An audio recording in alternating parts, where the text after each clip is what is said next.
شکرانے کی جتنی بھی صورتیں ہیں، جو اپنے ذوق کے مطابق جس کو بھی ادا کرے وہ اس کی طرف سے اظہار محبت ہوگا۔ جو چیزیں شریعت نے فرض کہی ہیں اور جن چیزوں کا وجوب ہے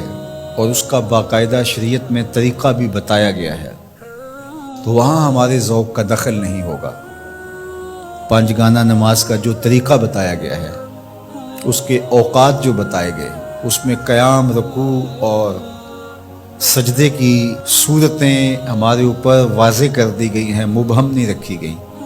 تو اس میں ہم اپنے ذوق کا مظاہرہ نہیں کر سکتے کہ نہیں ہم نماز اس طرح پڑھیں گے، ہمارا ذوق اس طرح کا ہے۔ وضو میں میرا ذوق یہ ہے کہ میں پاؤں پہلے دھوؤں گا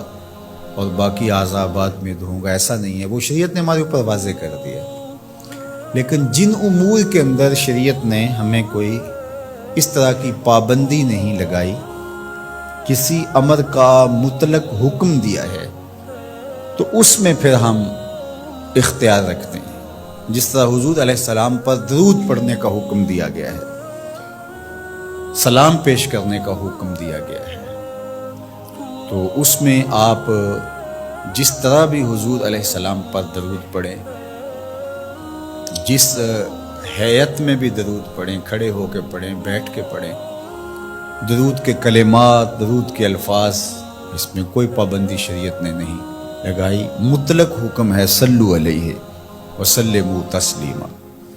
درود پڑھو اور سلام پڑھو اور خوب پڑھو، صبح پڑھو، شام پڑھو، دوپہر پڑھو، پچھلے پہر اٹھ کے پڑھو، رات کی تنہائیوں میں، دن کے اجالوں میں، کوئی پابندی نہیں لگائی گئی۔ اب یہاں آپ کو اختیار ملتا ہے، پھر ہر شخص کا اپنا ذوق ہے۔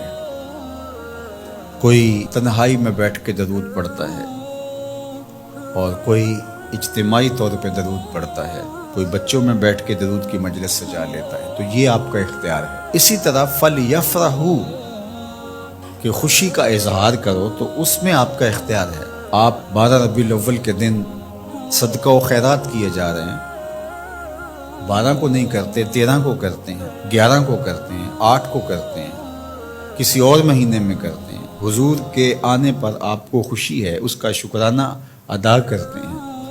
اللہ کا شکر بجا لاتے ہیں، قولاً، عملاً، رویتاً، نوافل ادا کیے جا رہے ہیں، روزہ رکھتے ہیں، حضور علیہ السلام نے خود روزہ رکھا پیر کے دن۔ تو اگر کوئی شخص سارے طریق مسرت کے اختیار کر لے، خوشیوں کے سارے رنگ اختیار کر لے، تو اس میں کیا حرج ہے کہ وہ روزہ بھی رکھے، وہ نوافل بھی پڑھے، وہ صدقہ و خیرات بھی کرے، وہ مٹھائیاں بھی بانٹے، چہرے پر بشاشت کا، فرحت کا، انبساط و کیف و سرور کا اظہار بھی ہو، لبوں پر اللہ کی تقدیس کے ترانے بھی ہوں، محبوب کی نعتیں بھی ہوں، اور ذکر مصطفیٰ کا نور ماحول میں پھیل جائے، اور وہ اللہ کا شکر بجا لا رہا ہو اور اس کا رواں رواں بول رہا ہو کہ مجھے حضور کے آنے پہ مسرت ہے، خوشی ہے، تو یہ سارے طریق بھی اختیار کیے جا سکتے ہیں۔ ہر شخص کی اپنی کیفیت ہے۔ میں نے کہا اس پہ خام خواہ اتنی ضد بھی نہیں کرنی چاہیے کہ جو میرا ذوق ہے ہر شخص کو ذوق کے مطابق ہی آنا پڑے گا، یہ نہیں ہے۔ جس کا جو ذوق ہے اس ذوق میں وہ اپنی محبت کا اظہار کر سکتا ہے، چونکہ اس میں کشادگی دی گئی ہے، اس میں فرحت کے اظہار کا مختلف انداز ہو سکتا ہے، اور ماضی کے اندر بھی ایسا ہوتا رہا ہے، مختلف بزرگوں نے مختلف طریقے اختیار کیے۔ یہ جو محفل میلاد کا انداز ہے، یہ فرحت کا اظہار بھی ہے اور تبلیغ کا ذریعہ بھی ہے۔ علماء نے اس کو اس لیے زیادہ تر اختیار کیا کہ اس سے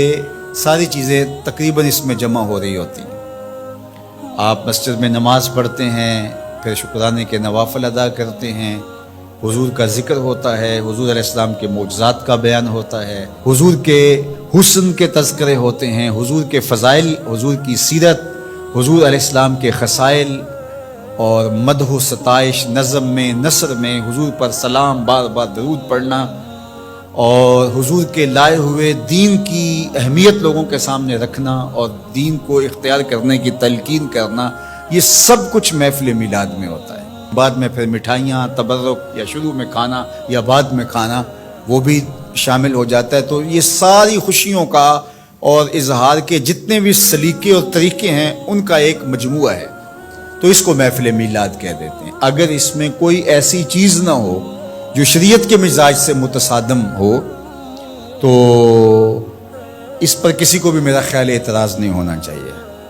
تو اس لیے میں آپ کو کہوں گا کہ آپ اپنے گھروں میں ہر پیر کا معمول بنا لیں، پیر کو روزہ رکھیں، بچوں کو بھی روزہ رکھوائیں۔ جو شوگر کے مریض ہیں میں ان کو زور نہیں دیتا، باقی جن سے ممکن ہو تو وہ ضرور پیر کا روزہ رکھیں، آپ اس سے صحت بھی پائیں گے۔ آج بھی مدینہ المنورہ میں لوگ کثرت کے ساتھ پیر شریف کا روزہ رکھتے ہیں، یہ معمول بنا لیں۔ اور افطار کے وقت جو آپ دسترخوان بچھائیں اس میں اپنے بچوں کو بھی اپنے ساتھ بٹھائیں اور حضور علیہ السلام پر درود پڑھیں، حضور کی سیرت کا کوئی ایک واقعہ سنا دیں، حضور کا کوئی ایک معجزہ ان کے سامنے رکھ دیں، آقا کریم علیہ السلام کے حسن کا قصیدہ ان کے سامنے پڑھ دیں، کسی عضو بدن کی خوبصورتی اور شمائل کا تذکرہ ان کے سامنے رکھیں، اور پھر نتیجہ آپ دیکھنا۔ اس کے بعد دعا کر کے افطار کر لیں، کھانا کھا لیں، اور یہ صرف 8 دن کے بعد آپ کریں۔ 8 دن میں 2 مرتبہ کر سکیں، جمعے اور پیر 2 دن کر سکے تو اور اچھا، نہیں تو 1 دن کم از کم یہ مقرر کر دیں۔ اگر کسی وجہ سے آپ پیر کے دن نہیں کر سکتے، کوئی اور دن مقرر کر دیں، یہ سارے اللہ کے دن ہیں، تو آپ دیکھیں گے کہ اس کے اثرات آپ کی نسل کے اندر منتقل ہوں گے۔